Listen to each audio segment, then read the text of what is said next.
Hello दोस्तों, सबसे पहले मैं आपसे रिक्वेस्ट करना चाहती हूँ कि वीडियो देखने के बाद सब्सक्राइब ज़रूर कर लीजिएगा।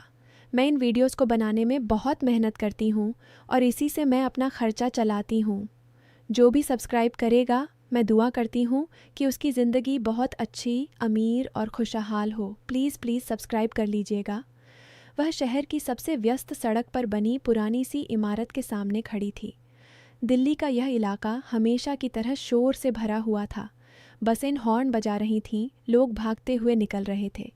24 साल की रिया ने अपने सफ़ेद दुपट्टे को कंधे पर ठीक किया और एक गहरी सांस लेकर अंदर कदम रखा। कल शाम अखबार में छपा एक छोटा सा विज्ञापन उसे यहाँ खींच लाया था। अनाथालय के लिए फंड रेजिंग टीम में युवा स्वयंसेवक चाहिए। विज्ञापन पढ़कर रिया को लगा था कि शायद यही उसकी ज़िंदगी का एक नया रास्ता हो सकता है। अंदर दाखिल होते ही एक पुराने से हॉल में उसकी नज़र चारों तरफ घूम गई। दीवारों पर बच्चों की तस्वीरें लगी थीं। कुछ बच्चे फर्श पर खेल रहे थे। रिया की आंखें नम हो गईं। वह खुद बचपन में माँ बाप को खो चुकी थी और पिछले 6 साल से अकेले संघर्ष कर रही थी। उसने अपने बिखरे बालों को दुपट्टे से संभाला और मन ही मन कहा, रिया, हिम्मत रख, तुझे इस काम की ज़रूरत है। स्वयंसेवक रजिस्ट्रेशन डेस्क पर लंबी लाइन लगी थी। रिया आखिरी में खड़ी हो गई। इंतज़ार करते करते 3 घंटे बीत गए। उसकी टांगें दुखने लगी थीं। आखिरकार जब उसका नाम पुकारा गया तो वह थोड़ा कांपते कदमों से आगे बढ़ी। कमरे में 3 लोग बैठे थे। बीच में बैठे व्यक्ति की आंखें बहुत गहरी और विचारशील लग रही थीं। वह विक्रम था, अनाथालय का मुख्य संचालक। विक्रम ने उसकी फाइल पर नज़र डाली और शांत स्वर में बोला, रिया, आपकी डिग्री अच्छी है, लेकिन हमें ऐसे लोगों की ज़रूरत है जो कम से कम 1 साल तक पूर्णकालिक रूप से काम करें।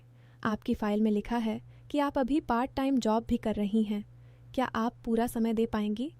रिया ने हल्की सी मुस्कान के साथ जवाब दिया, सर, मैं अपनी पार्ट टाइम जॉब छोड़ने को तैयार हूँ। मुझे बस एक मौका चाहिए। मैं इन बच्चों के लिए कुछ करना चाहती हूँ। विक्रम ने उसे गौर से देखा। उसके साथ बैठे 2 सदस्यों ने भी एक दूसरे की तरफ देखा। फिर विक्रम ने कहा, ठीक है, लेकिन पहले हमें कुछ और बातें समझनी होंगी। कृपया बाहर इंतज़ार कीजिए। रिया बाहर निकलकर बेंच पर बैठ गई। उसके मन में उम्मीद और घबराहट दोनों थीं। आधे घंटे बाद फिर उसका नाम पुकारा गया। जब वह अंदर गई तो अब केवल विक्रम अकेला था। उसने रिया को बैठने का इशारा किया। रिया, मैंने आपकी पूरी फाइल पढ़ ली है। आप अनाथ हैं। पिछले 6 साल से एक छोटे से किराए के कमरे में रह रही हैं और एक सिलाई सेंटर में काम करती हैं। आपकी उम्र सिर्फ 24 साल है।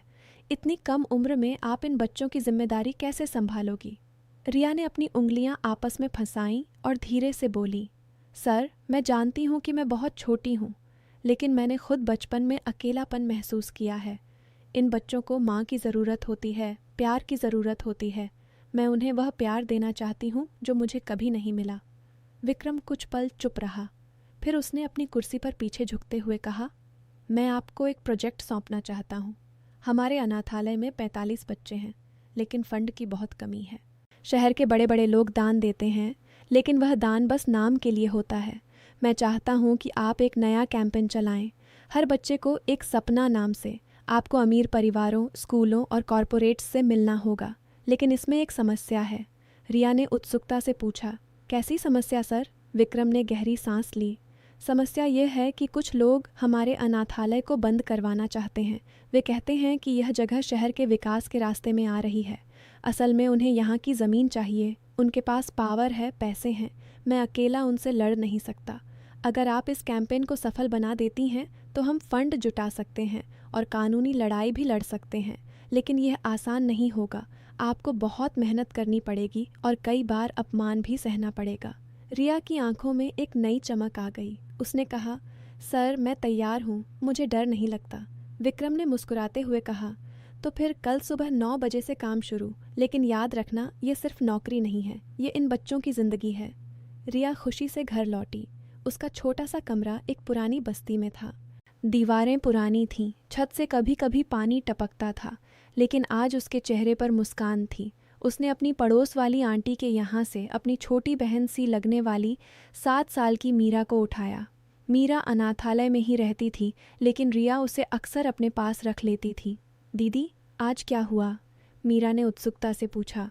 रिया ने उसे गले लगाते हुए कहा, बहुत अच्छी खबर है मीरा, दीदी को नया काम मिल गया है। अब हम इन सब बच्चों के लिए कुछ अच्छा करेंगे। रात को रिया ने मीरा को सुलाया और खुद पुरानी डायरी में लिखने लगी। आज एक नई शुरुआत हुई है। मुझे उम्मीद है कि मैं इन बच्चों का भविष्य संवार सकूंगी। अगले दिन से रिया का संघर्ष शुरू हुआ। वह सुबह अनाथालय जाती, बच्चों के साथ समय बिताती, फिर दिन भर शहर के अलग अलग इलाकों में मीटिंग्स के लिए भागती। कई अमीर लोग उसे सुनते तो थे लेकिन दान देने से बचते थे। एक बार तो एक बड़े बिजनेसमैन ने कहा, बच्चों को पालना सरकार का काम है, हम क्यों पैसे दें? रिया ने विनम्रता से जवाब दिया, सर, ये बच्चे भी किसी के सपने हैं। अगर हम आज इनकी मदद नहीं करेंगे तो कल ये समाज के लिए बोझ बन सकते हैं।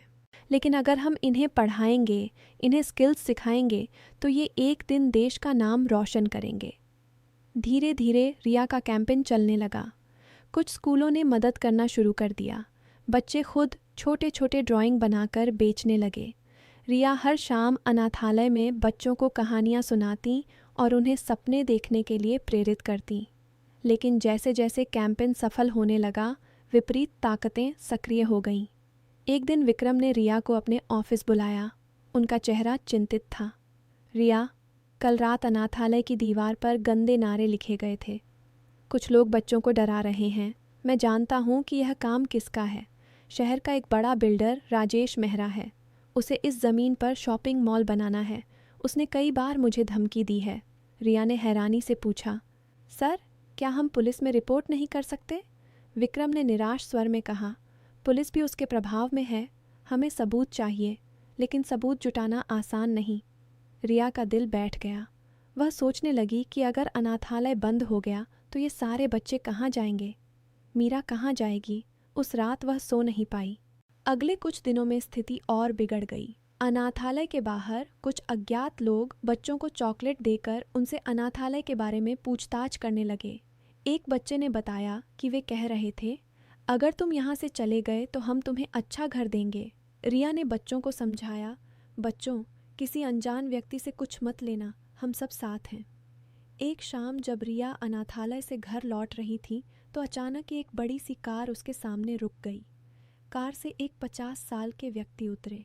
उनकी आंखों में घमंड था। वे राजेश मेहरा थे।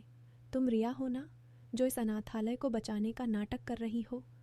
उन्होंने तीखे स्वर में पूछा। रिया ने डरते हुए भी साहस जुटाया, जी, मैं हूँ। आप कौन हैं? मैं राजेश मेहरा हूँ। तुम्हें पता होना चाहिए कि यह ज़मीन मेरी है। तुम्हारे विक्रम साहब ने सिर्फ कागजी खेल खेला है।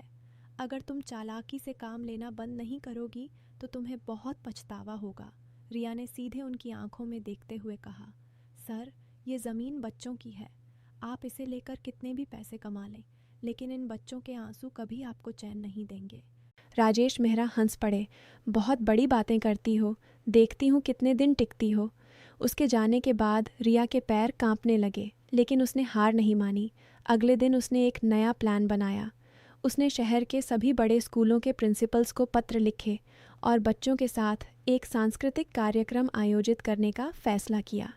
कार्यक्रम का नाम रखा सपनों का मेला। कार्यक्रम की तैयारी में पूरे अनाथालय ने दिन रात मेहनत की। बच्चे नाच गाना सीख रहे थे। रिया खुद स्टेज पर आने वाले डायलॉग लिख रही थी। विक्रम भी अब पूरी तरह रिया के साथ खड़े थे। लेकिन कार्यक्रम से 2 दिन पहले एक बड़ी मुसीबत आ गई। अनाथालय के पानी के कनेक्शन को किसी ने काट दिया। पूरे इलाके में पानी नहीं आ रहा था। बच्चे प्यासे थे। रिया ने तुरंत नगर निगम में शिकायत की, लेकिन कोई फ़ायदा नहीं हुआ। विक्रम ने कहा, रिया, यह राजेश का काम है, वह हमें तोड़ना चाहता है। रिया ने हिम्मत नहीं हारी।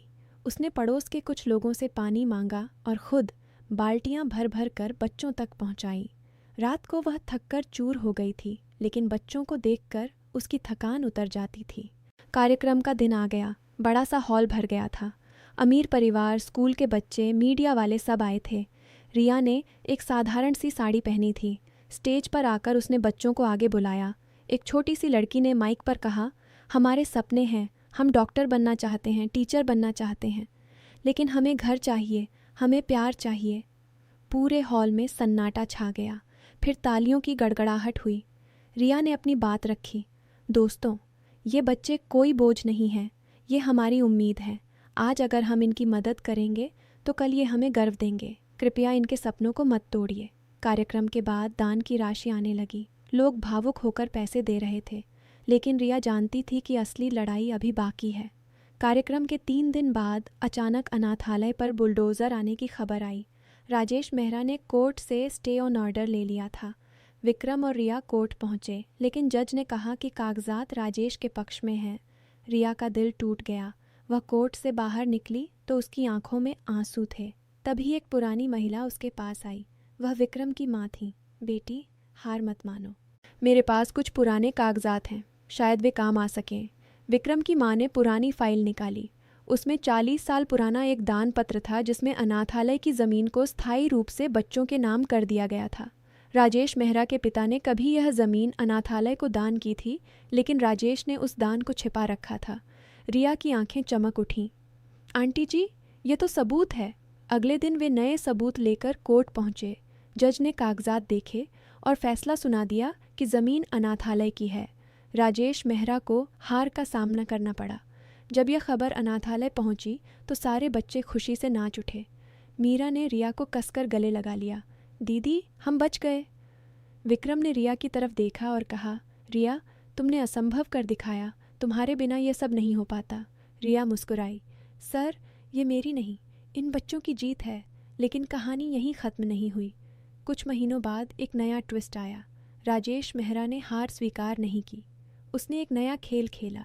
उसने अनाथालय में एक ट्रस्ट बनवाने का प्रस्ताव रखा और कहा कि वह खुद ट्रस्ट का चेयरमैन बनेगा। उसका इरादा अंदर से अनाथालय को कमज़ोर करना था। विक्रम ने इनकार कर दिया, लेकिन कुछ स्थानीय नेता राजेश के पक्ष में आ गए। उन्होंने दबाव बनाना शुरू कर दिया। रिया ने फिर से हिम्मत जुटाई। उसने मीडिया से संपर्क किया। एक बड़े न्यूज़ चैनल ने पूरा मामला दिखाया। लोगों में आक्रोश फैल गया। सोशल मीडिया पर सियाह सेव दी ऑर्फनेज ट्रेंड करने लगा।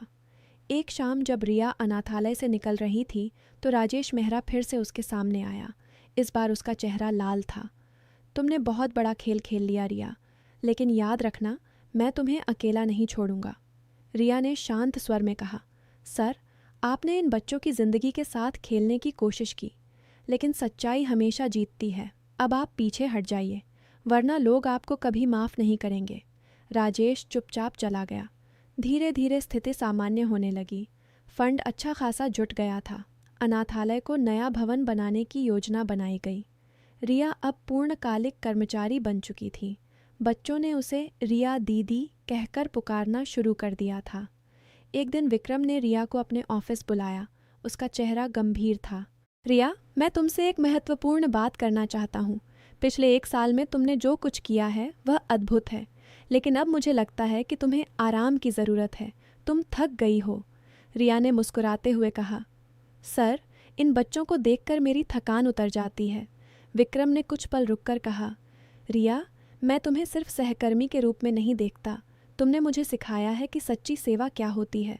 क्या तुम मेरे साथ इस सफ़र को और लंबा चलाना चाहोगी, न सिर्फ अनाथालय के लिए बल्कि एक परिवार के रूप में? रिया हैरान रह गई। उसकी आंखें नम हो गईं। सर, विक्रम जी, विक्रम ने धीरे से कहा, मुझे विक्रम कहो, और हाँ, मैं मीरा को भी अपनी बेटी मानने को तैयार हूँ। रिया ने आंसू पोंछते हुए सिर हिलाया। मैं तैयार हूँ, लेकिन एक शर्त है। अनाथालय हमेशा पहले रहेगा। विक्रम मुस्कुराया। यह हमारी पहली शर्त होगी। कुछ महीनों बाद अनाथालय का नया भवन तैयार हुआ। उद्घाटन समारोह में बहुत भीड़ थी। रिया और विक्रम साथ खड़े थे। मीरा उनके बीच में थी। बच्चे खुशी से इधर उधर दौड़ रहे थे। विक्रम ने माइक पर कहा, यह भवन सिर्फ ईंटों का नहीं है। ये रिया की मेहनत, इन बच्चों के सपनों और सच्ची सेवा का भवन है। रिया ने बच्चों की तरफ देखा और मन ही मन कहा, मैंने अपना परिवार पा लिया है। लेकिन असली ट्विस्ट तो अभी बाकी था। उद्घाटन के बाद राजेश मेहरा अचानक वहां पहुंचा। सब हैरान रह गए। उसका चेहरा अब घमंड से खाली था। वह रिया के पास आया और धीरे से बोला, मैं हार गया रिया। तुमने मुझे सिखा दिया कि पैसे से सब कुछ नहीं खरीदा जा सकता। मेरे बेटे की मौत के बाद मैं अकेला पड़ गया था। मैंने सोचा था कि पैसे और प्रॉपर्टी से सब ठीक हो जाएगा, लेकिन आज तुम्हें देखकर मुझे एहसास हुआ कि मैं गलत था। रिया ने हैरानी से पूछा, आपके बेटे की मौत? राजेश की आंखें नम हो गईं। हाँ, वह भी एक अनाथ जैसा ही था। मैंने उसे कभी समय नहीं दिया। आज मैं आया हूँ माफ़ी मांगने और कुछ मदद करने। उसने एक बड़ा चेक रिया को दिया। ये मेरी तरफ से, और मैं वादा करता हूँ कि अब कभी इस अनाथालय के रास्ते में नहीं आऊँगा। रिया ने चेक लिया लेकिन कहा, सर, माफ़ी सबसे बड़ी चीज़ है। आपका बेटा जहाँ भी है उसे शांति मिले। राजेश ने सिर झुकाया और चला गया। उस शाम रिया, विक्रम और मीरा छत पर बैठे थे। आसमान में सितारे चमक रहे थे। मीरा ने पूछा, दीदी, अब हम हमेशा साथ रहेंगे ना? रिया ने उसे गले लगाते हुए कहा, हाँ बेटा, हमेशा। विक्रम ने रिया का हाथ थामा और कहा, रिया, तुमने मुझे सिखाया कि असली अमीरी पैसे में नहीं, इंसानियत में होती है।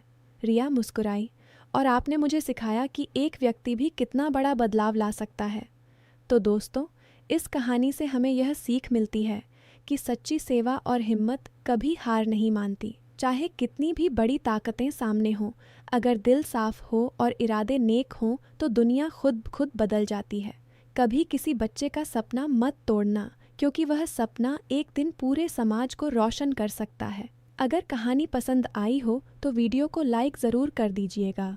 कमेंट में बताइए कि आपको सबसे ज़्यादा क्या पसंद आया, और हाँ, चैनल को सब्सक्राइब करना ना भूलें। मिलते हैं अगली कहानी में। तब तक अपना और अपने परिवार का ख्याल रखिएगा। शब्द संख्या लगभग 3780।